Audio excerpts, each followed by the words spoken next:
হুয়াল্লাযী খালাকা লাকুম মা ফিল আরদি জামিআ।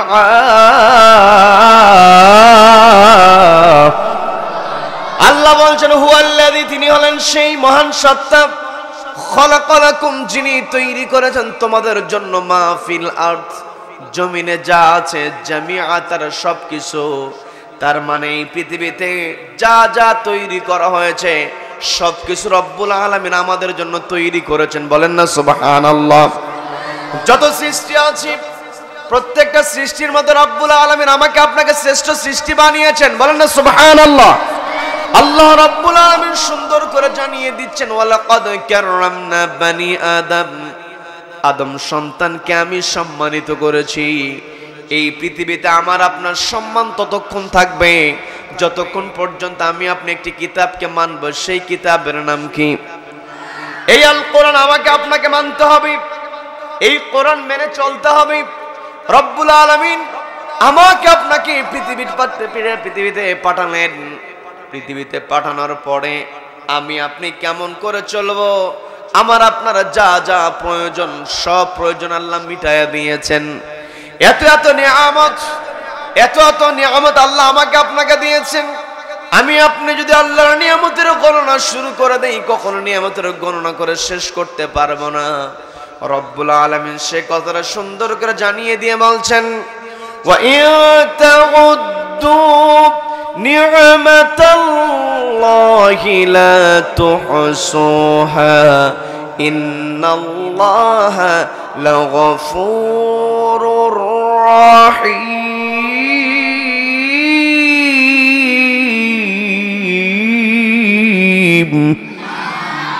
আল্লাহ রাব্বুল আলামিন স্পষ্ট জানিয়ে দিলেন, আমার বান্দারা, ওয়া ইন তাউদ্দু, তোমরা যদি গণনা শুরু করে দাও, নি'মাতাল্লাহ, আমি আল্লাহ আমার নিয়ামত, লা তুহসুহা, তোমরা কখনো হিসাব মেলাতে পারবে না।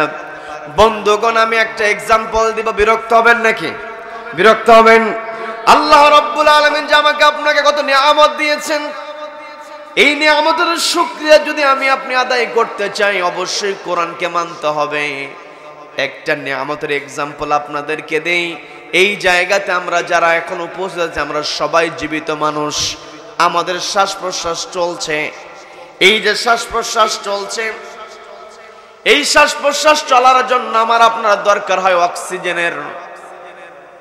বায়োলজিক্যাল সায়েন্স, অর্থাৎ যারা মেডিকেল সায়েন্সে যারা আছে, গবেষণা করে তারা একটা তথ্য দিয়েছে, একজন মানুষ বেঁচে থাকার জন্য প্রতিনিয়ত পরিবেশ থেকে 7 থেকে 8 লিটার অক্সিজেন গ্রহণ করে।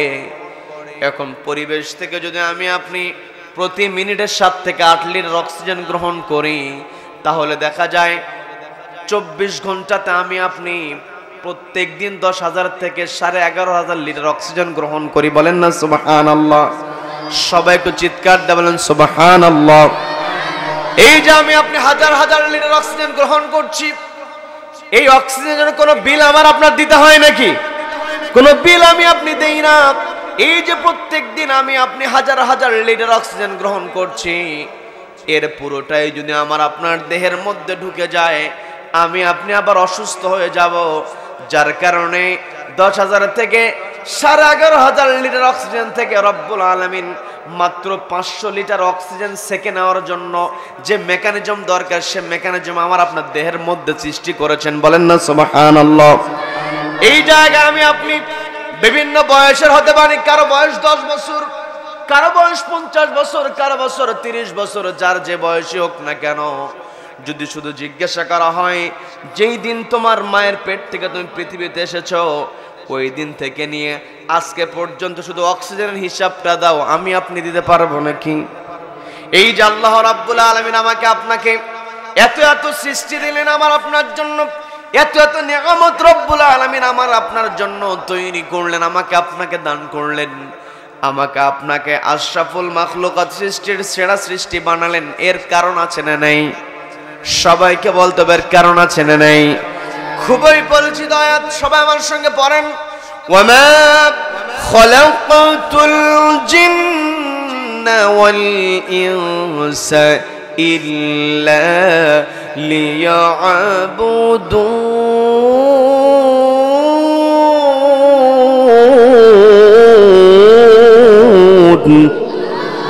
আল্লাহ বলছেন আমার বান্দারা, আমি মানুষ এবং জিন জাতিকে তৈরি করেছি কেবলমাত্র আমার গোলামি করার জন্য। তার মানে এই পৃথিবীতে আমি আপনি আল্লাহর গোলামের বাইরে থাকতে পারবো নাকি? সবাইকে কথা বলতে হবে, থাকতে পারবো নাকি? এই পৃথিবীতে আমার আপনার অনেক বড় পরিচয় থাকতে পারে। আমি আপনি এমপি মন্ত্রী, আমি আপনি সফল ব্যবসায়ী, আমি আপনি ধনাঢ্য ব্যক্তি হতে পারি, কিন্তু আমার আপনার যত বড় পরিচয় থাকুক না কেন, এই পৃথিবীতে একজন মানুষের সবচাইতে বড় পরিচয় হলো সেই মানুষটা হলো কার গোলাম? সবাইকে বলতে হবে কার গোলাম? যেই ব্যক্তি আল্লাহর গোলামি করবে না সেই ব্যক্তি কখনো শ্রেষ্ঠ হতে পারবে না। কি কথা বলেন? যতই সে মানুষ হোক না কেন। আল্লাহ তো বলছেন ওয়ালাকাদ কাররামনা বানি আদম, আদম সন্তানকে আমি সম্মানিত করেছি। আমার আপনার সম্মানটা রয়েছে আল্লাহর গোলামির মধ্যে। বন্ধুগণ, আমি আপনি যখন নবীজির ব্যাপারে সাক্ষ্য প্রদান করি, নবীজির চাইতে শ্রেষ্ঠ সৃষ্টি পৃথিবীর আর একটাও হতে পারবে নাকি? সবাইকে বলতে আর হতে পারবে নাকি? নবীজি হলেন সর্বশ্রেষ্ঠ সৃষ্টি।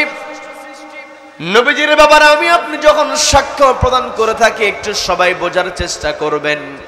খুবই গুরুত্বপূর্ণ কথা, এই কথাটা বোঝা খুবই দরকার। সেটা হলো আমি আপনি যখন নবীজির ব্যাপারে সাক্ষ্য প্রদান করি, ওয়া আশহাদু আন্না মুহাম্মাদান আবদুহু ওয়া রাসূলুহু, এই জায়গাতে আমি আপনি বলি মুহাম্মাদান আবদুহু ওয়া রাসূলুহু। আল্লাহ চাইলে এমন করে সেট করতে পারতেন মুহাম্মাদার রাসূলুহু ওয়া আবদুহু, কিন্তু আল্লাহ তা সেট করেন নাই। আল্লাহ বললেন মুহাম্মাদান আবদুহু ওয়া রাসূলুহু। নবীজির পরিচয় রাসূল তুলে দেওয়ার পূর্বে বলা হলো আবদুহু ওয়া রাসূলুহু, তার মানে নবীজি হলেন একজনের গোলাম। তিনি কে? সবাইকে বলতে হবে তিনি কে? আমার আপনার এই পৃথিবীতে আল্লাহর গোলামের মধ্যেই থাকতে হবে। আল্লাহ রাব্বুল আলামিন আমাকে আপনাকে পৃথিবীতে পাঠালেন, আমি আপনি আল্লাহর ইবাদত করব। এই ইবাদতটা শুধুমাত্র ব্যক্তিগত জীবনে নয়, পারিবারিক জীবনে, সামাজিক জীবনে, রাষ্ট্রীয় জীবনে, আন্তর্জাতিক অঙ্গনের প্রত্যেকটা ক্ষেত্রে মানতে হবে কাকে? সবাইকে বলতে হবে মানতে হবে কাকে? আল্লাহকে মানতে হবে। আমি আপনি পৃথিবীতে যখন আমাকে আপনাকে যখন পাঠানোর সিদ্ধান্ত নেওয়া হয়েছে, আল্লাহ রাব্বুল আলামিন ফেরেশতাদেরকে ডাক দিয়ে বলছেন ইন্নী জাইলু ফিল আরদি খলিফা। ও আমার ফেরেশতারা, আমি পৃথিবীতে আমার খলিফা প্রেরণ করব। খলিফা শব্দ আল্লাহ ব্যবহার করেছেন। সবাইকে বলতে হবে কি শব্দ? সবাই একটু কষ্ট করে বলেন খলিফা কি শব্দ? আমি আপনি আমার আপনার পরিচয় হলো আমরা কার খলিফা? সবাইকে বলতে হবে কার খলিফা? আল্লাহর খলিফা হিসেবে আল্লাহ রাব্বুল আলামিন আমাকে আপনাকে এই পৃথিবীতে পাঠিয়েছেন। খেলাফতের দায়িত্ব অবশ্যই আমাদেরকে পালন করতে হবে। সম্মানিত বন্ধুগণ, এই পৃথিবীতে আমি আপনি একাকে ইবাদত করব এটার কোনো সুযোগ নাই। নিজে ইবাদত করতে হবে এবং আল্লাহর যে হুকুম আছে এই হুকুমটা সমাজে প্রতিষ্ঠা করতে হবে। কি কথা বলেন? কি কথা বলেন? নিজে কোরআন পড়তে হবে, অপরকে কোরআন পড়ার জন্য উদ্বুদ্ধ করতে হবে, অপরকে কোরআন পড়ার জন্য অর্ডার করতে হবে। অর্ডারটা দিয়েছেন কে? সবাইকে বলতে হবে অর্ডারটা দিয়েছেন কে? এই যে আজকের মাহফিলে হাফেজে কোরআনদের মাথায় পাগড়ি প্রদান করা হলো। আজকে আমরা তো সবাই মিলে তাদেরকে সামান্য একটু সম্মান দেওয়ার চেষ্টা করেছি, কিন্তু কিয়ামতের ময়দানে রব্বুল আলামিন হাফেজদেরকে সবচাইতে বেশি সম্মানিত করবেন। বলেন না সুবহানাল্লাহ? বলেন সুবহানাল্লাহ। এই যে কোরআন, এই কোরআনের সঙ্গে যার সম্পর্ক আছে তারই মর্যাদা বেড়ে যায়। কি কথা বলেন? এই কোরআনকে যে সময় আমি আপনি কাপড়ের গিলাফ দিয়ে যখন আমি আপনি কোরআনটাকে মুড়িয়ে রাখি, ওই গিলাফ যদি পড়ে যায়, চোখের সামনে যদি গিলাফটা মাটিতে পড়া দেখি, আমরা সমস্ত কাজ ফেলে দিয়ে দৌড়ে গিয়ে ওই গিলাফটাকে নিয়ে চুমুকে বুকের মধ্যে জড়িয়ে ধরি কি ধরি না? আবার আরেকটা এক্সাম্পল দিলে বুঝতে পারবেন। এই কোরআন যখন তেলাওয়াত করা হয় রিহালের মধ্যে রাখা হয়, কি কথা বলেন? রিহালের উপরে রাখা হয়। কোনো কারণে যদি পায়ের সঙ্গে রিহালটা লেগে যায়, রিহালটাকে আমরা চুমো খাই কি খাই না? সবাইকে বলতে হবে খাই কি খাই না? এই যে সামান্য কয়েক টাকা দিয়ে কেনা হয়েছে রুমাল, কয়েক টাকা দিয়ে কেনা হয়েছে রিহাল, এই রিহালটা আমি আপনি যখন আমার আপনার পায়ের সঙ্গে লেগে থাকে, আমি আপনি চুমা খেয়ে ফেলি। আবার কাপড়ের টুকরা কয়েক টাকা দিয়ে কেনা হয়, ওই কাপড়ের টুকরা যখন মাটিতে পড়ে থাকে, আমি আপনি দ্রুত গিয়ে চুমু খাই। আবার যদি খেয়াল করি, বিবাহের সময় বর শেরওয়ানি কেনে কি কেনে না? সবাইকে বলতে হবে কেনে কি কেনে না? এখন যেই বর বিয়ের জন্য শেরওয়ানি কিনেছে, অনেক টাকা দিয়ে সে শেরওয়ানি কিনেছে, শেরওয়ানিটা পড়তে গিয়ে যদি তার হাত থেকে মাটিতে পড়ে যায়, ও যদি চিন্তা করে এত টাকা দিয়ে শেরওয়ানি কিনলাম, ওই শেরওয়ানিকে একটু সম্মান দেখানো দরকার, এত টাকা দাম। শেরওয়ানিকে যদি মাটি থেকে উঠায় নিয়ে চুমু খায়, মানুষ বলবে যে বিয়ের জন্য পাগল হয়ে গেছে। কি কথা বলেন? কি কথা বলেন? কিন্তু আমার আপনার সামনে ওই কাপড়ের টুকরা রিহাল যদি মাটিতে পড়ে থাকে, আমি আপনি ওটাকে যদি উঠায়া চুমু না খায়, মানুষ বলবে বেয়াদব হয়ে গেছে। কি কথা বলেন? ওই কাপড়ের টুকরার সঙ্গে কোরআনের সংস্পর্শ লেগেছে, যার কারণে কাপড়ের টুকরার মর্যাদাকে বৃদ্ধি করে দিয়েছেন কে? সবাইকে বলতে হবে বৃদ্ধি করে দিয়েছেন কে? আমি আপনি যদি আমার আপনার মর্যাদা বাড়াতে চাই, এই যে আমাদের সামনে ছোট্ট ছোট্ট বালকেরা এখানে বসে আছে, দেখবেন যখন 7 বছর 8 বছর বয়সী ছোট্ট বাচ্চা হাফেজে কোরআন হয়ে যায়, বৃদ্ধ মানুষ 60 বছর 70 বছরের বৃদ্ধ মুরব্বী পর্যন্ত ওই 7 বছর বয়সে হাফেজে কোরআনকে সম্মান দেয়। কি কথা বলেন? এই সম্মানটা মূলত একটি কিতাবের জন্য। সেই কিতাবের নাম কি? সবাইকে বলতে হবে কিতাবের নাম কি? এই কোরআন আমাকে আপনাকে মেনে চলতে হবে। এই কোরআনের বিকল্প আমি আপনি চলতে পারবো না। এই কোরআন মেনে চলা হলো। এই কোরআন যদি আমি আপনি মেনে চলতে চাই, তাহলে আমার আপনার পরিচয়টা আগে বুঝতে হবে। আমি আপনাদের সামনে আপনার 2টা পরিচয় তুলে ধরেছি। সবাইকে বলতে হবে কয়টা পরিচয়? সবাইকে বলতে হবে কয়টা পরিচয়? 1 নাম্বার পরিচয় হলো আমরা কার গোলাম? সবাইকে বলতে হবে কার গোলাম? 2 নাম্বার পরিচয় আমরা হলাম একজনের খলিফা। তিনি কে? সবাইকে বলতে হবে তিনি কে? তার মানে আমার আপনার 1 নাম্বার পরিচয় হলো আমরা আল্লাহর গোলাম। 2 নাম্বার পরিচয় হলো আপনি হলাম আল্লাহর খলিফা। আমাকে আপনাকে আল্লাহর ইবাদত করতে হবে, করে নিজেকে আল্লাহর গোলাম প্রমাণ করতে হবে। আবার আল্লাহর জমিনে আল্লাহর বিধান কায়েমের জন্য এই কোরআনকে সামনে রেখে চলতে হবে। আমার পূর্বে হাফেজ কারি রবিউল ইসলাম ভাই তিনি একটা হাদিস তেলাওয়াত করেছিলেন, পাঠ করেছেন আপনাদের সামনে। মান জাআলাহু আমামাহু কাদাহু ইলাল জান্নাহ, যেই ব্যক্তি কোরআনকে তার ইমাম বানায় নেবে, কাদাহু ইলাল জান্নাহ, কোরআন তাকে আল্লাহর জান্নাতে নিয়ে যাবে। বলেন না সুবহানাল্লাহ? বলেন সুবহানাল্লাহ। আমামাহু মানে এই কোরআনকে জাআলাহু জাআলাল কোরআন, এই কোরআনকে ইমাম বানানো, এটাই হচ্ছে খেলাফতের দায়িত্ব। কি কথা বলেন? কি কথা বলেন? এই কোরআনের মধ্যে রব্বুল আলামিন নীতি ঢুকিয়ে দিয়েছেন। এই কোরআনের নীতির আলোকে যদি আমি আপনি চলি, নিজেকে আমি আপনি শ্রেষ্ঠ বানাতে পারবো। কোরআনের নীতির বাইরে আমার আপনার চলার কোনো উপায় থাকবে না। সম্মানিত বন্ধুগণ, আল্লাহ রব্বুল আলামিন আমাকে আপনাকে ইবাদতের জন্য তৈরি করেছেন, আমাকে আপনাকে খলিফা হিসাবে পৃথিবীতে প্রেরণ করেছেন। এখন আমি আপনি খেলাফতের দায়িত্ব কেমন করে পালন করব? কোরআনকে প্রশ্ন করলে কোরআন জবাব দিতে পারে কি পারে না? সবাইকে বলতে হবে পারে কি পারে না? পবিত্র কোরআনের 3 নম্বর সূরা, সবাইকে বলতে হবে কত নম্বর সূরা? সবাই বলেন কত নম্বর সূরা? সূরা আলে ইমরানের 110 নম্বর আয়াত আল্লাহ বলেন, কুনতুম খায়রা উম্মাতিন উখরিজাত লিন-নাসি تأمرون بالمعروف وتنهون عن المنكر وتؤمنون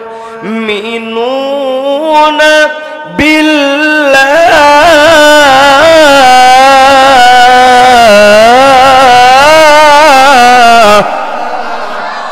আল্লাহ বলছেন কুনতুম খায়রা উম্মাহ, তোমরা উত্তম জাতি হতে পারবে। আমি আপনি উত্তম হতে চাই কি চাই না? সবাইকে বলতে হবে চাই কি চাই না?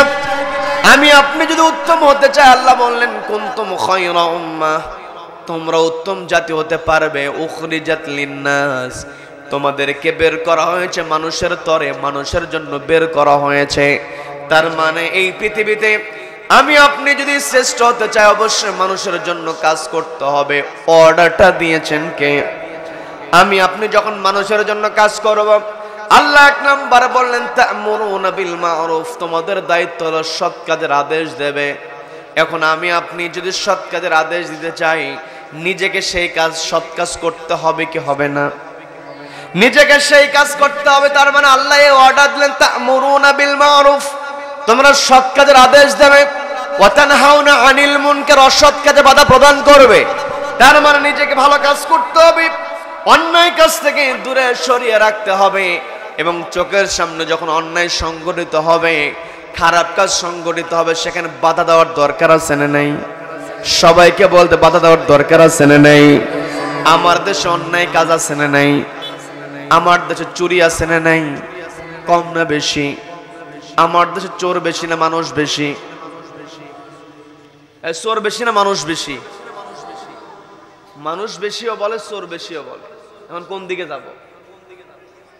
আমার দেশে মানুষ বেশি, কিন্তু চোরকে সহ্য করার মানুষ বেশি। চোরের বিরুদ্ধে যে প্রতিবাদ করবে সে মানুষের সংখ্যা কম। কি কথা বলেন? ওয়া তানহাউনা আনিল মুনকার, অসৎ কাজে বাধা প্রদান করতে হবে। অর্ডার দিয়েছেন কে? কে দিয়েছেন? আমার দেশে চুরি, প্রত্যেকটা জায়গায় চুরি আছে না নাই? আছে না নাই? আমাদের প্রতিবাদ নাই। হ্যাঁ, তবে প্রতিবাদ আছে যখন কোনো মুরগি চোর ধরা পড়ে, জুতা চোর ধরা পড়েছে, সবাই একত্রিত হয়ে আমরা আচ্ছা গণধোলায় আছে না নাই? আছে না নাই? জীবনে কাউকে মারতে যায় নাই, কোথাও কোনো প্রতিবাদ করতে যায় নাই। যখন শুনেছে যে জটলার মধ্যে কি হয়েছে, বলে ওখানে গণধোলাই চলছে, মুরগি চোর ধরা পড়েছে, ও চিন্তা করতেছে আমার তো কোনোদিন সাহস হয় নাই কোনো প্রতিবাদ করার, কাজেই যেহেতু একটা সুযোগ আছে, দুইটা থাপ্পড় আমিও মেরে আসি। আছে না নাই? আছে না নাই? জুতা চোর ধরা পড়লো, মুরগি চোর ধরা পড়লো, আমি আপনি সে গণধোলাই দিলাম। কিন্তু আমার দেশে কলমের খোঁচা দিয়া লক্ষ লক্ষ টাকা চুরি করে এমন অফিসার আছে না নাই? এই সমস্ত অফিসার যখন আমার আপনার সামনে চলে আসে, আমি আপনি তাদের গণধোলাই তো দূরের কথা, সালাম দিয়ে হুঁশ থাকে না। কি কথা বলেন? আমার দেশে দিন দিন দুর্নীতি বাড়ছে না কমছে? সবাইকে বলতে পারছে না কমছে? এই দুর্নীতি যদি আমি আপনি বন্ধ করতে চাই, লাগবে একটি কিতাব। সেই কিতাবের নাম কি? কিতাবের নাম কি? এই কোরআন দিয়ে বিচার করতে হবে। এই সমস্ত কথাবার্তা বললে কিছু মানুষের অ্যালার্জি শুরু হয়ে যায়। আছে না নাই? অনেকে কোরআনের মধ্যে রাজনীতি খুঁজে পায় না, এমন লোক আছে না নাই? বিরক্ত হচ্ছেন আমার কথায়? বিরক্ত হচ্ছেন? এই কোরআনের মধ্যে নীতি আছে না নাই? সবাইকে বলতে হবে নীতি আছে না নাই? আছে। কোনো কিছু শ্রেষ্ঠ হলে রাজা যেই চেয়ারে বসে সেই চেয়ারের চাইতে শ্রেষ্ঠ চেয়ার আছে? রাজা যে চেয়ারে বসে সেই চেয়ারকে বলা হয়, যেই সিংহাসনে বসে সেই সিংহাসনকে বলা হয় রাজ সিংহাসন। কি কথা বলেন? যখন আমরা কোথাও বড় প্রাসাদ দেখি, বিল্ডিং দেখি, আমরা বলে ফেলি রাজপ্রাসাদ। বলি কি বলি না? যেই মিস্ত্রিরা রাজপ্রাসাদ তৈরি করে তাদেরকে বলা হয় রাজমিস্ত্রি। কি কথা বলেন? আপনাদেরকে আরো এক্সাম্পল দিলে বুঝতে পারেন। আপনাদের আশেপাশে পানি বেশি, পানিতে হাঁস পালন করে এমন লোক আছে না নাই? যেই হাঁসটা বড় হয়, শ্রেষ্ঠ হয়, সে হাঁসকে কি বলা হয়? কি বলেন? রাজহাঁস। হাঁস শ্রেষ্ঠ হলে হয় রাজহাঁস, প্রাসাদ শ্রেষ্ঠ হলে হয় রাজপ্রাসাদ, মিস্ত্রি শ্রেষ্ঠ হলে হয় রাজমিস্ত্রি, সিংহাসন শ্রেষ্ঠ হলে হয় রাজ সিংহাসন। নীতি যদি শ্রেষ্ঠ হয় সেটাই হবে রাজনীতি। কি কথা বলেন? কি কথা বলেন? কোরআনের মধ্যে যে নীতি আছে এটাকেই বলা হয় রাজনীতি। কি কথা বলেন? আজকে কোরআন দিয়ে যদি দেশ চলতো, আজকে যদি কোরআনের বিধানের আলোকে আমার আপনার দেশে আইন আদালত পরিচালিত হতো, অপরাধীদেরকে শাস্তি দেওয়া হতো, তাহলে যেই সমস্ত অপরাধীরা কলমের খোঁচা দিয়া লক্ষ লক্ষ টাকা আত্মসাৎ করে, ওই সমস্ত অফিসারদের হাত কেটে দেওয়া হতো। কি কথা বলেন? আল্লাহ স্পষ্ট বলছেন ফাকতু আইদিয়াহুমা, চোর মহিলা হোক আর পুরুষ হোক, চুরি প্রমাণিত হয়েছে, হাত কেটে দাও। একটা অফিসারের হাত যদি ওই বাইতুল মোকাররমের সামনে অথবা সুপ্রিম কোর্টের সামনে একটা চোরের হাত যদি কেটে দেওয়া হতো, বাকি অফিসারগুলো এমনিতে সোজা হয়ে যেত। আমার দেশে চাঁদাবাজি আছে না নাই? আছে না নাই? আপনাদের এই অঞ্চল থেকে সিম কিনে নিয়ে যায়, যেই সিম আপনারা পাইকারি বিরক্ত হচ্ছেন আমার কথায়? বিরক্ত হচ্ছেন? যেই সিম কিনে নিয়ে যায় 20 টাকা কেজি দরে, সেই সিম ঢাকায় গিয়ে বিক্রি হয় 120 টাকা। কি কথা বলেন? কি কথা বলেন? এগুলোর কারণটাই হলো মোড়ে মোড়ে চাঁদা দিতে হয়। কি চাঁদা আছে না নাই? আছে না নাই? অথচ আল্লাহ স্পষ্ট বলছেন, যারা জমিনে ফাসাদ তৈরি করবে, যারা মানুষকে জিম্মি করবে, ওই ফাসাদকারী যারা সন্ত্রাসী করবে, ডাকাতি করবে, এদের এক হাত এক পা কেটে দাও। স্পষ্ট সূরা মাইদার মধ্যে আল্লাহ তুলে ধরেছেন, একটা চাঁদাবাজের হাত যদি ওই বাইতুল মোকাররমের সামনে, সুপ্রিম কোর্টের সামনে একটা চাঁদাবাজের হাত পা যদি কেটে দেওয়া হতো, দেশের বাকি চাঁদাবাজগুলো আল্লাহওয়ালা হয়ে যেত। এই কথাগুলো বললেই হুজুরেরা খারাপ হয়ে যায়। যতই খারাপ বলা হোক না কেন, এই পৃথিবীর সর্বশ্রেষ্ঠ মহামানব হলেন বিশ্বনবী জনাবে মুহাম্মদুর রাসূলুল্লাহ সাল্লাল্লাহু আলাইহি ওয়াসাল্লাম। তিনিও যখন বলেছিলেন লা ইলাহা ইল্লাল্লাহ, আল্লাহর বিধান ছাড়া কোনো বিধান চলবে না, এই কথা বলার সঙ্গে সঙ্গে তৎকালীন সময়ের যেই শাসক যারা ছিল তারা নবীজির উপরে চড়াও হয়েছিল। কি কথা বলেন? সম্মানিত দিনী ভাইরা, আমার আপনার পরিচয়, আমি আপনি আল্লাহর গোলাম, আমি আপনি হলাম আল্লাহর খলিফা। এই দুইটা পরিচয়ের আলোকে আমাকে আপনাকে এই পৃথিবীতে চলতে হবে। আল্লাহ স্পষ্ট বললেন, আমার বান্দারা তা'মুরুনা বিল মারুফ, তোমরা সৎ কাজের আদেশ দাও, ওয়া তানহাউনা আনিল মুনকার, অসৎ কাজে বাধা প্রদান করো, ওয়া তু'মিনুনা বিল্লাহি, ঈমান আনতে হবে কার উপরে? সবাইকে বলতে হবে কার উপরে? আল্লাহর উপরে ঈমান এনে আমাকে আপনাকে আল্লাহর উপরে তাওয়াক্কুল করতে হবে। আমি আমার আলোচনার সূচনায় সূরা আনফালের 2 নম্বর আয়াতে কারিমা তেলাওয়াত করেছি, যে আয়াতের মধ্যে আল্লাহ রাব্বুল আলামিন বললেন, যারা মুমিন বান্দা হবে ওয়া আলা রাব্বিহিম ইয়াতাওয়াক্কালুন, মুমিন বান্দারা তাওয়াক্কুল করবে কার উপরে? আল্লাহর উপরে তাওয়াক্কুল করে। সমাজের মধ্যে আমার আপনার অবশ্যই সৎ কাজের আদেশ দিতে হবে।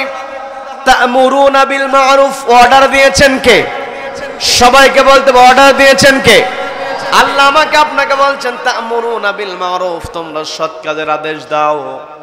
আর আল্লাহ আমাকে আপনাকে সরাসরি যে আদেশটা দিয়ে আল্লাহ বলছেন পবিত্র কোরআনের 16 নম্বর সূরা নাহলের 90 নম্বর আয়াত আল্লাহ বলছেন, ইন্নাল্লাহা ইয়া'মুরু বিল আদলি ওয়াল ইহসান ওয়া ইতা'i যিল কুরবা ওয়া ইয়ানহা আনিল ফাহশাই ওয়াল মুনকারি ওয়াল বাগই। প্রত্যেক জুমার দিনে খতিব সাহেব এই আয়াত তেলাওয়াত করে কি করে না? সবাইকে বলতে হবে, করে কি করে না? সানি খুতবার মধ্যে ইমাম সাহেব যখন বলে ইন্নাল্লাহা ইয়া'মুরু বিল আদল ওয়াল ইহসান, এত দূর পর্যন্ত যেতে হয় না। ইমাম সাহেব যখনই বলেন ইন্নাল্লাহা ইয়া'মুরু বিল আদল, এই আয়াত পর্যন্ত যাওয়ার সঙ্গে সঙ্গে মুসল্লিরা গা ঝাড়া দেয়, রেডি হয় যে এখন দাঁড়াতে হবে। কি কথা বলেন? এই যে প্রত্যেক জুমায় আমি আপনি শুনতে শুনতে আয়াতটা আমার আপনার ঠোঁটস্থ হয়ে গিয়েছে, আমি আপনি মুখস্থ করে ফেলেছি। এই আয়াতটা শুধুমাত্র আমাকে আপনাকে নামাজের জন্য দাঁড়ানোর জন্য আল্লাহ আমাকে আপনাকে এই আয়াতটা দেয় নাই। আল্লাহ বলেন, আমার বান্দারা তা'মুরুনা বিল মারুফ, তোমরা সৎ কাজের আদেশ দাও। আর আল্লাহ নিজেই বলছেন ইন্নাল্লাহা ইয়া'মুরু বিল আদল, আল্লাহ আমাকে আপনাকে সৎ কাজের আদেশ দিতে বলেছেন। আর আল্লাহ নিজে আমাকে আপনাকে অর্ডার দিয়েছেন ইন্নাল্লাহা ইয়া'মুরু বিল আদল, ও আমার বান্দারা নিশ্চয় আল্লাহ অর্ডার দিচ্ছেন বিল আদল, আদালত কায়েমের, ন্যায় বিচার প্রতিষ্ঠার। কি কথা বলেন? কি কথা বলেন? গোটা দুনিয়াতে ন্যায় বিচারের প্রতিষ্ঠার জন্য কথা আছে না নাই? যেখানেই মাইক, যেখানেই লোকজন, সেখানেই ন্যায় বিচারের কথা আছে, কিন্তু প্রকৃত ন্যায় বিচার খুঁজে পাওয়া যায় না। কি কথা বলেন? প্রকৃত ন্যায় বিচার পাওয়া যাবে কোরআন দিয়ে যখন বিচার করা হবে। এই কোরআনকে সামনে রেখে যখন আমি আপনি বিচার কার্য পরিচালনা করতে পারবো, মানুষের অধিকার তখন সঠিকভাবে মানুষ পাবে। আমি আপনি যদি মানব জাতির ইতিহাস যদি পর্যালোচনা করি, তাহলে দেখা যায় পৃথিবীতে মানুষ ওই সময়টাতেই বেশি শান্তিতে বসবাস করেছে। যে সমাজে বিধান ছিল কার? সবাইকে বলতে বিধান ছিল কার? আল্লাহর বিধান যেই সমাজে আছে। আমরা হযরত ওমরের নাম শুনেছি, আমরা হযরত আবু বকর রাদিয়াল্লাহু তাআলা আনহু, হযরত ওসমান রাদিয়াল্লাহু তাআলা আনহু, আলী রাদিয়াল্লাহু আনহুম তাদের নাম শুনেছি। তারা যখন রাষ্ট্র পরিচালনা করেছেন মানুষের তখন সমান অধিকার ছিল। কি কথা বলেন? কি কথা বলেন? আরেকজন খলিফার নাম আমরা শুনি, খলিফা হারুনুর রশিদ। তিনি ন্যায় বিচার করেছেন, তিনি সবসময় আলেম ওলামাদের সঙ্গে সম্পর্ক রেখেছেন। খলিফা হারুনুর রশিদ তিনি ন্যায় বিচারের সমাজের মধ্যে প্রতিষ্ঠা করতে পেরেছিলেন, কারণ তিনি যখন তার রাষ্ট্র পরিচালনা করেছেন, রাষ্ট্র পরিচালনার সময় তিনি একটি কিতাবকে প্রাধান্য দিয়েছেন। সবাইকে বলতে হবে সেই কিতাবের নাম কি? সবাইকে বলতে হবে সেই কিতাবের নাম কি? রাষ্ট্র পরিচালনার ক্ষেত্রে খলিফা হারুনুর রশিদ তিনি সবসময় কোরআনকে প্রাধান্য দিয়েছেন। ওই খলিফা হারুনুর রশিদের সময়, ওই তৎকালীন সময় সিরিয়ার একটা শহর ছিল, যেই শহরের নাম ছিল রাকা শহর। ওই রাকা শহরের যে বিচারক ছিল তিনি অসুস্থ হয়ে গেছেন। বিচারক যখন অসুস্থ হয়েছে, খলিফা হারুনুর রশিদ বরাবর চিঠি লেখা হয়েছে। খলিফাকে বলা হলো, চিঠিতে লেখা হলো, আমাদের যেই রাকা শহরের বিচারক তিনি অসুস্থ। বিচারক অসুস্থ থাকার কারণে বিচারালয়ে যাওয়া হয়, বিচার দেওয়া হয়, কিন্তু বিচার পাওয়া যায় না, কারণ বিচারক অসুস্থ। চিঠি লেখা হলো, খলিফাকে বলা হলো দ্রুত আমাদের শহরে একজন বিচারককে পাঠান, একজন বিচারক প্রয়োজন। খলিফা তিনি সপ্তাহখানেক যাবৎ আমি না খেয়ে আছি, আমি বড় মানুষ, বয়স্ক মানুষ, আমি বুঝবান মানুষ, আমি না খেয়ে আছি। নিজেকে আমি বুঝ দিয়ে না খেয়ে থাকার চেষ্টা করেছি, কিন্তু আমার ঘরে আমার দুইটা নাতনি আছে যারা ক্ষুধার্ত, ওদের পিতামাতা দুনিয়াতে কেউ বেঁচে নাই। ওই দুই নাতনির দায়িত্ব আমার। আমি বৃদ্ধ মানুষ, কাজ করতে পারি না, তাদের হাতে যে খাবার উঠিয়ে দেব শক্তি সামর্থ্য আমার নাই। কয়েকদিন যাবৎ ঘরে খাবার নাই, আমরা কষ্ট করে চলছিলাম। আমার কষ্ট হয়, আমি কষ্ট থেকেও নিজেকে ধৈর্য করে রাখতে পারি, কিন্তু যখন ওই দুইটা নাতনির চেহারার দিকে আমি তাকিয়েছি, তীব্র যন্ত্রণা, ক্ষুধার যন্ত্রণা আছে না নাই? সবাইকে বলতে পারছে না নাই? ক্ষুধার যন্ত্রণায় যখন আমি আমার ওই নাতনিদের চেহারা দেখেছি, নিজেকে আর স্থির রাখতে পারে নাই। আমি ঘর থেকে বের হয়েছি, ঘর থেকে বের হয়ে কাজের সন্ধানে গিয়েছি, কিন্তু বয়স বেশি হওয়ার কারণে আমার শরীরের শক্তিও নাই। আবার কারো কাছে কাজ চেয়েছি, শক্তি না থাকার কারণে কেউ আমাকে কাজ দেয় নাই। আমি সহযোগিতার হাত বাড়িয়েছি, কেউ আমাকে সহযোগিতা করে নাই। আমি যখন কোথাও কোনো কিছু না পেয়ে হতাশ হয়েছি, বাড়িতে ফিরে নাতনিদেরকে কি খাবার দেব? বিরক্ত হচ্ছেন নাকি? আমি বাড়িতে গিয়ে আমার নাতনিদেরকে কি খাওয়াবো? কোথাও তো কোনো কিছুর ব্যবস্থা করতে পারলাম না। আমি যখন নিরাশে বাড়ির দিকে রওনা হয়েছি, যাওয়ার সময় একটা দোকানের প্রতি আমার নজর পড়েছে। দোকানের প্রতি নজরে আমি যেটা দেখলাম, দোকানে রুটি আছে। রুটির দিকে লক্ষ্য করেছি, দোকানদারের দিকে তাকিয়ে দেখি দোকানদার অন্যমনস্ক হয়ে আছে। মনের মধ্যে ক্ষুধার যন্ত্রণার কারণে নাতনিদের কথা ভেবে আমি চিন্তা করলাম, দোকানদার যেহেতু অন্যমনস্ক হয়ে আছে, কয়েকটা রুটি আমি সেখান থেকে টান দিতে পারি। এই কথা চিন্তা করে আমি কয়েকটা রুটি সেখান থেকে নিয়েছি। নেওয়ার পরে মধুর বোতল ছিল সামনে, ওই মধু দিয়ে রুটি খাওয়ার জন্য আমি চিন্তা করলাম একটা মধুর বোতল টান দিয়ে নেই। আমি যখনই রুটি চুরি করার পরে মধুর বোতলটা চুরি করতে গিয়েছি, চুরি করার তো আমার অভিজ্ঞতা নাই, আমি ধরা পড়েছি। এই যে ধরা পড়লাম, এরপর তো আমাকে এখানে নিয়ে আসা হয়েছে। এই কথা শোনার পরে বিচারক বলছেন, আজকে নতুন করে আমি এই মামলার সম্পর্কে আর শুনানি করব না। এই মামলার রায়টা আমি তো এখন দিয়ে দিতে পারি, কারণ আসামি নিজেই তার অপরাধ স্বীকার করেছে। যখন কোনো অপরাধ আসামি স্বীকার করে নেয়, সেই অপরাধের বিচারের রায় দিতে কি আর কোনো সমস্যা থাকে নাকি? কোনো সমস্যা থাকে না। বিচারক বলছে, আমি অপরাধী যেখানে যেখানে স্বীকার করে নিয়েছে তার অপরাধ, আমি চাই রায়টা এখনই দিয়ে দিতে পারি। কিন্তু এই বিচারের রায়টা আমি আজকে দেব না, আগামী দিন দেব। তবে আমি এই রায়টা যখন দেব তখন আমার সামনে আমি এই শহরের যিনি নগর প্রধান, এই শহরের যিনি প্রধান তাকে আমি চাই, খাদ্য প্রদানের দায়িত্ব যিনি পালন করে তাকেও আমি চাই, সফল ব্যবসায়ী যারা আছে, ধনাঢ্য ব্যক্তি যারা আছে, প্রভাবশালী যারা আছে, সবাইকে থাকতে হবে। সবাইকে তিনি নোটিশ করলেন, আগামী দিন যখন এই মামলার রায় শুনানি হবে, রায় প্রদান করা হবে, সেই দিন যেন এই সমস্ত লোকেরা হাজির থাকে। পরের নির্ধারিত দিনে যখন আদালত বসেছে, বিচারক তিনি রায় দিবেন, সবাইকে লক্ষ্য করে তিনি বলতেছেন, আমি চাইলে গতকালকে রায়টা দিতে পারতাম, কিন্তু এই রায়টা দেওয়ার জন্য আমি আপনাদেরকে ডেকেছি। এই মামলার রায়টা হলো, যেহেতু বৃদ্ধা মহিলা তিনি তার নিজের অপরাধটাকে স্বীকার করেছেন, তাকে কোনো জেরা করতে হয় নাই, আপোষে তিনি তার নিজের অপরাধটাকে স্বীকার করে নিয়েছেন। অপরাধী যখন অপরাধটাকে স্বীকার করে নিয়েছেন বৃদ্ধা মানুষ, সেই জন্য হাত কাটার যে বিধান আছে সেই বিধানটাকে তাকে মওকুফ করে দেওয়া হলো, মাফ করে দেওয়া হলো। তার জন্য হাত কাটার বিধান কার্যকর হবে না। এই কথা বলার পরে বলতেছেন, আরো দুইটা রায় এই মামলার জন্য আমি আরো দুইটা শাস্তি প্রদান করব। সেটা হলো, এই যে চুরি সংগঠিত হয়েছে, চুরি যেহেতু সংগঠিত হয়েছে, এই চুরি সংগঠিত হওয়ার জন্য 50টা বেতের বাড়ি আমি নির্ধারণ করলাম। সবাইকে বলতে হবে কয়টা বেতের বাড়ি, সবাই বলেন কয়টা। 50টা বেতের বাড়ি আমি নির্ধারণ করলাম।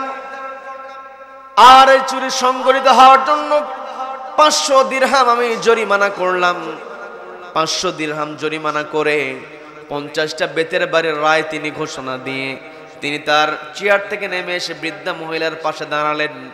দাঁড়িয়ে বলছেন, এই বয়সে যে আপনি চুরি করেছেন, এই বয়সে যে চুরি সংগঠিত হয়েছে, এই চুরি তো এই বয়সে আপনার করার কথা নয়, কারণ আপনি বৃদ্ধা মানুষ, আপনার কাজ করার ক্ষমতা নাই। যখন কোন মানুষের কাজের ক্ষমতা থাকবে না, প্রতিবন্ধী যারা হবে, বৃদ্ধ যারা হবে, শিশু যাদের অভিভাবক থাকবে না, তাদের দায়িত্বটা নিতে হবে রাষ্ট্রের। কি কথা বলেন, কি কথা বলেন? বিচারক নেমে এসে বলছে, আপনি যে চুরি করেছেন ক্ষুধার যন্ত্রণায়, ক্ষুধার তোয় আপনি যে চুরি করেছেন, এই চুরিটা আপনি করেছেন ঠিক আছে, অপরাধটা আপনার। তবে এই চুরি সংগঠিত হওয়ার পিছনে যদি কেউ অপরাধী হয়ে থাকে, সবচাইতে বড় অপরাধী হলো রাষ্ট্রের যিনি খলিফা। বলেন আল্লাহু আকবার। খলিফার দায়িত্ব ছিল আপনার খোঁজ নেওয়া, খলিফার দায়িত্ব পালন করতে পারে নাই। আর আজকে আমি এই যে বিচারটা করলাম, বিচার তো করেছি খলিফার প্রতিনিধি হয়ে। যেহেতু খলিফা অপরাধী, আমি খলিফার প্রতিনিধি, একটা শহরের বিচারক, আমি খলিফা যেখানে অপরাধী সেখানে তা আমি অপরাধী হয়ে যাই। এই 50টা বেতের বাড়ির মধ্যে 20টা বেতের বাড়ি আমার হাতে প্রদান করা হোক। বলেন আল্লাহু আকবার। এই কথা বলে তিনি তার হাতটা সামনে বাড়িয়ে দিলেন, বাড়িয়ে দিয়ে বলছেন, 50টা বেতের বাড়ি আমার হাতে এমন করে মারতে হবে। আমি যে বিচারকের আসনে বসেছি, আমি যে বিচারক, এই জন্য যে আমাকে আস্তে বেত্রাঘাত করা হবে তা হবে না। বিশেষ করে এমনও হতে পারে অন্যান্য আসামিদেরকে যেভাবে আঘাত করা হয়, প্রয়োজনে আমার বেত্রাঘাতটা তারা চেয়ে আরো বেশি জোরে হতে হবে। বলেন আল্লাহু আকবার। এইভাবে তিনি তার হাতটা এগিয়ে দিয়েছেন। আমি কি বানিয়ে বলছি নাকি?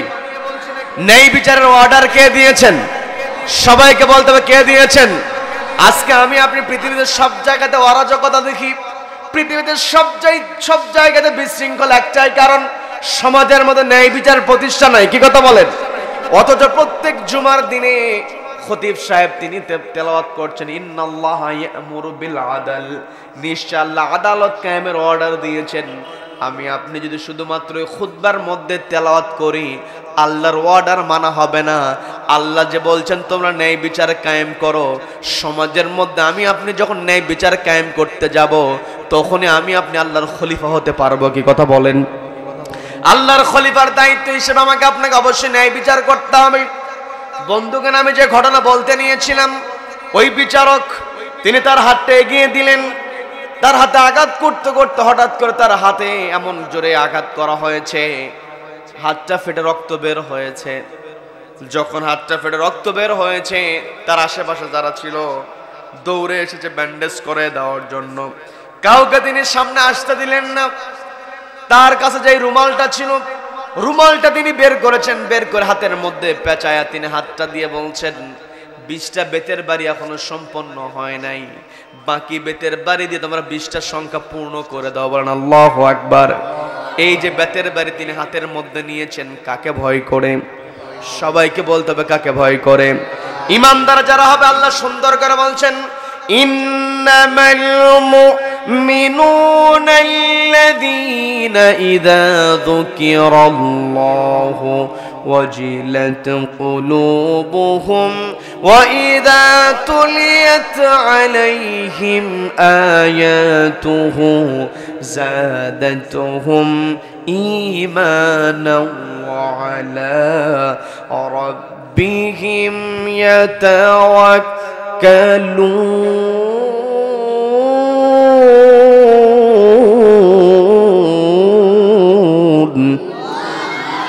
আল্লাহ বলছেন, ইন্নামাল মুমিনুন, তারাই হলো মুমিন, আল্লাযীনা ইযা যুকিরাল্লাহ, যাদের সামনে আল্লাহর নাম উচ্চারিত হয়, ওয়াজিলাত কুলুবুহুম, অন্তরটা কেঁপে ওঠে। কার ভয়ে?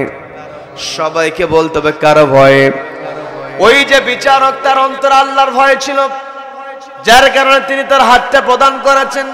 20টা বেতের বাড়ি যখন সম্পন্ন হয়েছে, তিনি বলছেন, আমি যেমন খলিফার প্রতিনিধি হিসাবে এই যে চেয়ারে বসে আমি আমার হাতের মধ্যে 20টা বেতের বাড়ি নিয়েছি, এখন 30টা বেতের বাড়ি আছে। নগর প্রধান যিনি, খাদ্য প্রধান যিনি, প্রভাবশালী ব্যক্তি, সবার তো দায়িত্ব ছিল বৃদ্ধা মহিলার খোঁজ নেওয়া। কি কথা বলেন? এই যে আমাকে আপনাকে আল্লাহ যাকে যেমন অর্থ দিয়েছে, অর্থ যেমন আছে, ওই অর্থের দায়িত্ব আছে। কি কথা বলেন? আমাকে আপনাকে আল্লাহ অর্থ দিয়েছেন, এটা আমার জন্য পরীক্ষা। আবার কাউকে কষ্টের মধ্যে রেখেছেন, অর্থ কম দিয়েছেন, এটাও তার পরীক্ষা। কি কথা বলেন? কি কথা বলেন? যার অর্থ কম, ধৈর্য ধারণ করতে হবে কারো পড়ে। সবাইকে বলতে হবে কারো পড়ে। যাকে আল্লাহ অর্থ দিয়েছেন, অর্থটা ব্যয় করতে হবে কাকে? সন্তুষ্ট করার জন্য, আল্লাহকে সন্তুষ্ট করার জন্য। ওই বিচারক বলছেন, নগর প্রধান যিনি ছিলেন, তার তো দায়িত্ব ছিল নগরে কোন কোন নগরের কোন কোন অধিবাসী জনগণ কে কোন কষ্টের মধ্যে আছে খোঁজ নাও। কারণ এই পৃথিবীতে আমি আপনি সবাই দায়িত্বশীল।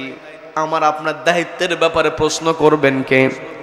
ওয়াকুল্লুকুম মাসউলুন আন রাইয়াতিহি, আমার আপনার সমস্ত মানুষকে আমার আপনার দায়িত্বের ব্যাপারে আল্লাহ প্রশ্ন করবেন। হযরত ওমর রাদিয়াল্লাহু তাআলার ঘটনা আমরা জানি, আমি বিস্তারিত সেই ঘটনার দিকে যাব না। হযরত ওমর রাদিয়াল্লাহু তাআলা তিনি রাতের বেলা ঘুমাতে পারতেন না, জনপদের মধ্যে ঘুরে ঘুরে তিনি জনগণের খোঁজ নিয়েছেন। কি কথা বলেন? কি কথা বলেন? নবীজি স্পষ্ট বলেন, ফাল আমিরু, যারা আমির হবে, নেতা হবে, চেয়ারে যারা বসবে, রাইনা আলান নাস, তারা হলো জনগণের উপর দায়িত্বশীল। জনগণের উপর দায়িত্বশীল। এই হাদিসের কথা যখন হযরত ওমরের মনে হতো, রাতের বেলা তিনি বিছানায় পিঠটা ঠেকাতেন। কিন্তু যখন নবীজির ওই কথা মনে পড়তো, ফাল আমিরু রাইনা আলান নাস, আমিরেরা, নেতারা হলো জনগণের উপর দায়িত্বশীল। এই কথা চিন্তা করে তিনি আর ঘুমাতে পারতেন না। কারণ তিনি চিন্তা করতেন, আমি তো আমির, আমি ঘুমাবো, আমার জনগণ কি করবে এটা আমার দেখা দরকার। বলেন আল্লাহু আকবার, বলেন আল্লাহু আকবার। এই যে নগর প্রধান যিনি, তাকে ডাক দিয়ে বলছেন, আপনার দায়িত্ব ছিল আপনার নগরে কোন অধিবাসীরা, আপনার কোন জনগণটা কোন অবস্থায় আছে, এটার দায়িত্ব আপনার সংগ্রহ করা ছিল, ডাটা কালেকশন করার দায়িত্ব আপনার ছিল। কিন্তু আপনি ডাটা কালেকশন করতে পারেন নাই। যিনি খাদ্য প্রধান, তাকেও বলা হলো একই কথা, আপনি তো বৃদ্ধা মহিলার কোনো প্রকার কোনো খোঁজ আপনি নিতে পারেন নাই।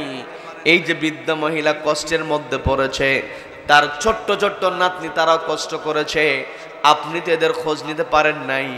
যারা ধনাঢ্য ছিল তাদের সবাইকে লক্ষ্য করে বললেন, আমি যেমন 20টা বেতের বাড়ি হাতের মধ্যে নিয়েছি, বাকি 30টা বেতের বাড়ি আপনাদের হাতের মধ্যেও নিতে হবে। বলেন আল্লাহু আকবার, বলেন আল্লাহু আকবার। সবাইকে ডাক দিয়ে বাকি 30টা বেতের বাড়ি দিয়ে দেওয়া হলো। এরপরে বাকি থেকে যায় 500 দিরহাম জরিমানা। এখন যেই মহিলা খাদ্যের অভাবে চুরি করেছে, সেই মহিলার পক্ষে তো আর জরিমানা দেওয়া সম্ভব না। ওই বিচারক বলছেন 500 দিরহাম যেহেতু জরিমানা করা হয়েছে, এই 500 দিরহাম জরিমানা অবশ্যই দিতে হবে। তবে এই জরিমানা তো বৃদ্ধা মহিলা দিতে পারবে না, বৃদ্ধা মহিলার দেওয়ার সামর্থ্য নাই।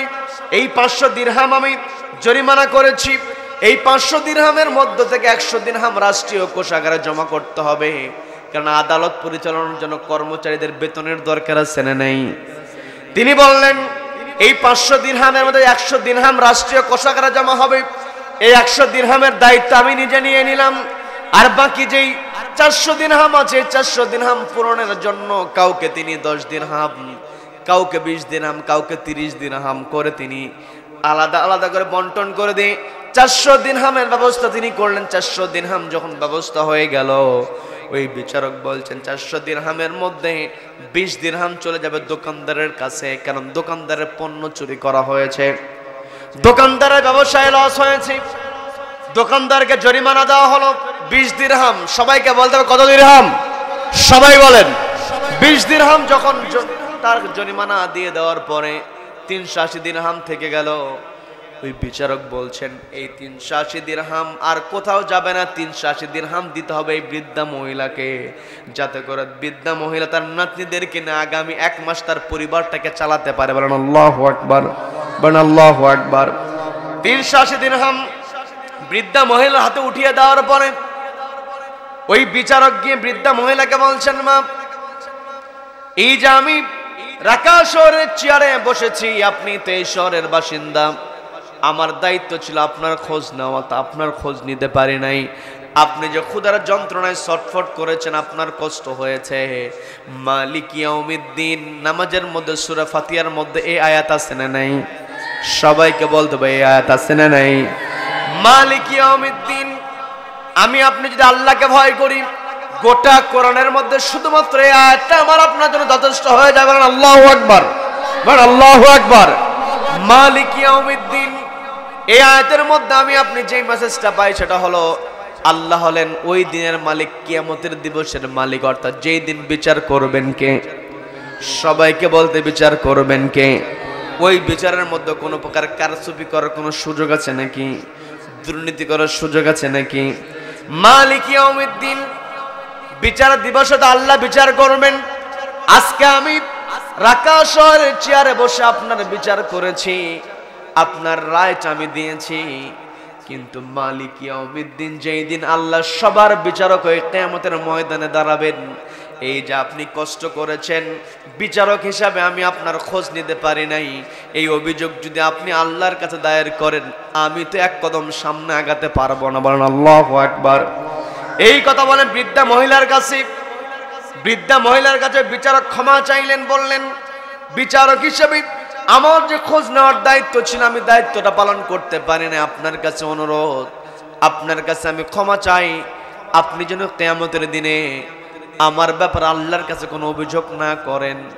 এই কথা বলছেন আমি আপনাকে আজকে বিদায় করে দিলাম, আগামী 1 মাস চলার জন্য 380 দিরহাম আপনাকে দিয়ে দিলাম, আপনার 2 নাতনিকে নিয়ে আপনি পরিবারটা পরিচালনা করবেন। তবে আপনাকে বলি 1 মাস পরে আপনি খলিফার দরবারে হাজির হবেন।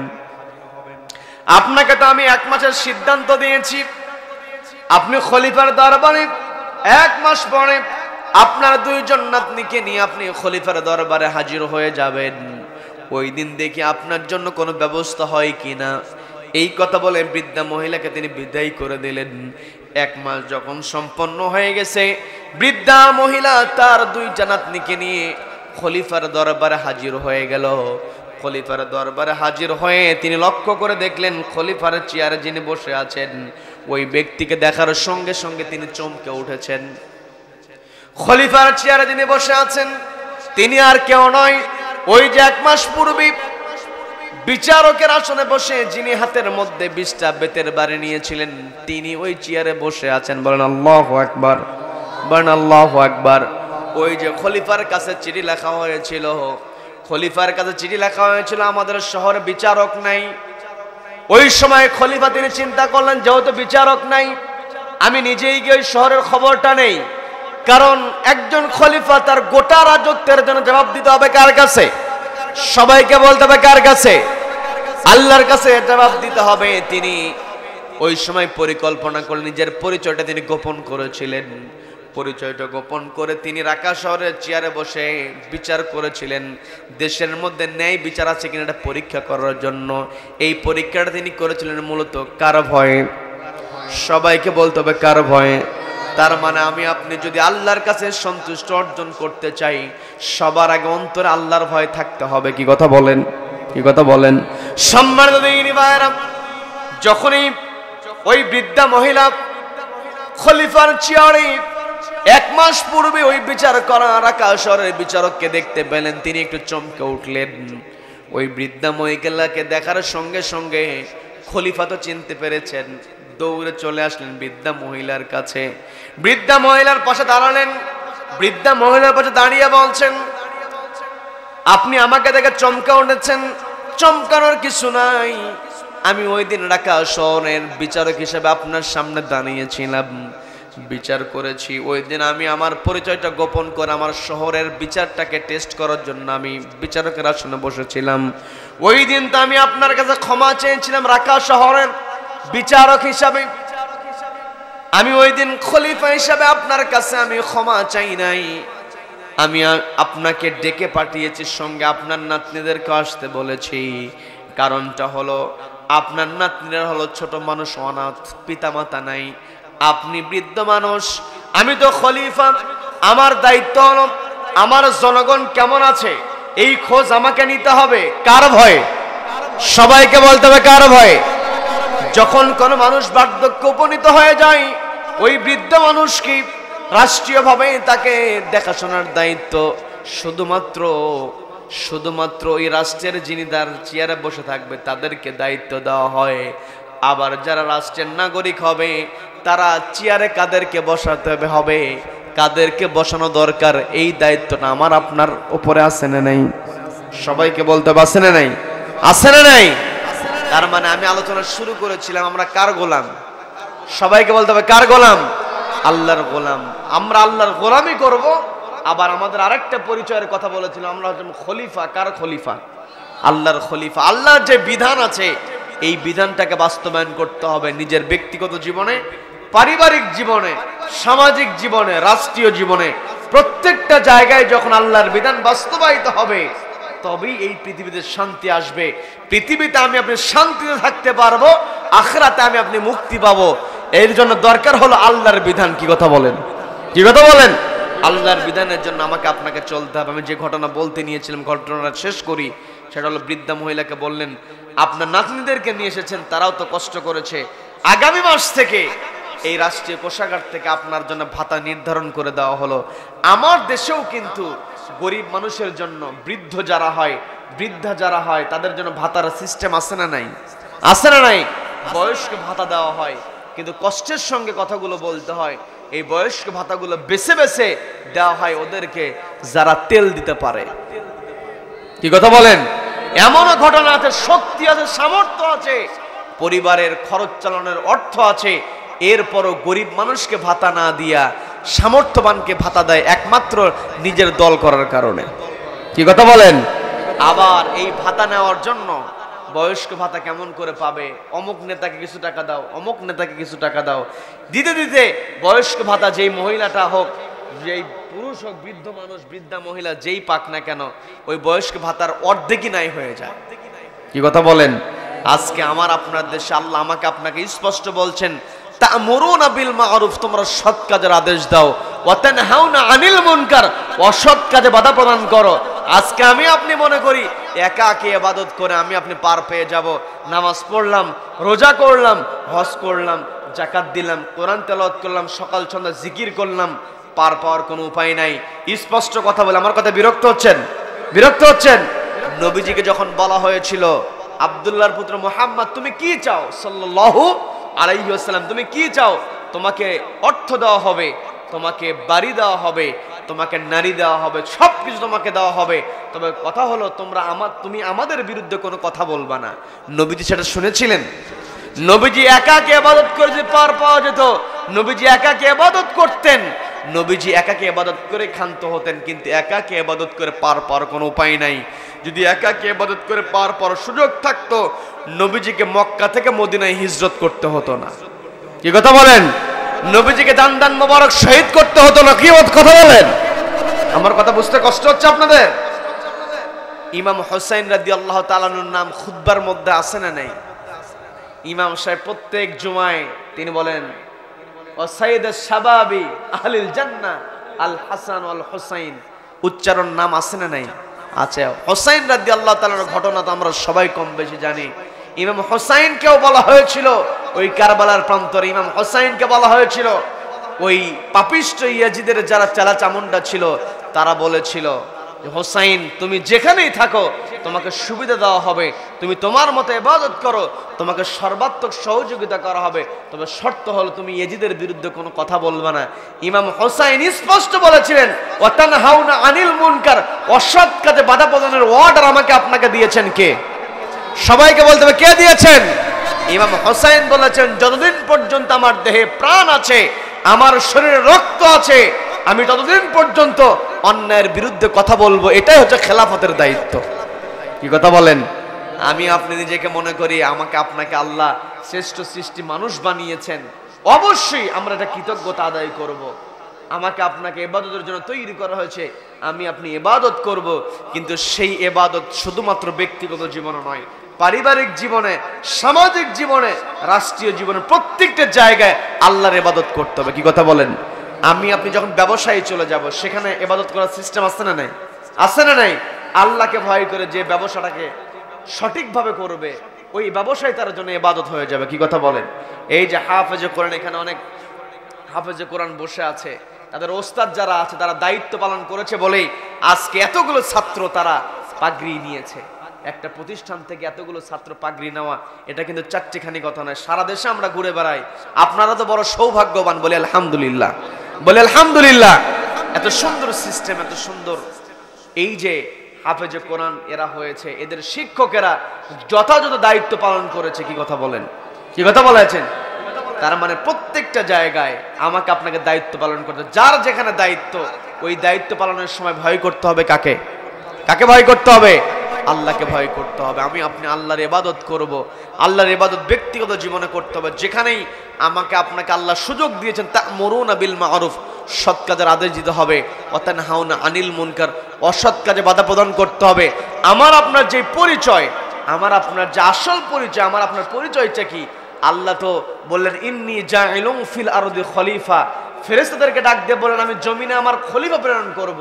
আল্লাহ তো বলতে পারতেন আমি পৃথিবীতে মানুষ পাঠাবো, আমি পৃথিবীতে আদম সন্তান পাঠাবো, কিন্তু আল্লাহ কিন্তু আদম সন্তান শব্দ ব্যবহার করেন নাই, আল্লাহ কিন্তু নাস শব্দ ব্যবহার করেন নাই, আল্লাহ শব্দ ব্যবহার করছেন খলিফা। কি শব্দ বলেন? সবাইকে বলতে হবে কি শব্দ? খলিফা শব্দ। তার মানে আমি আপনি আল্লাহর খলিফা, আল্লাহর খলিফা হিসেবে কতটুকু দায়িত্ব পালন করলাম, প্রশ্ন আছে না নাই?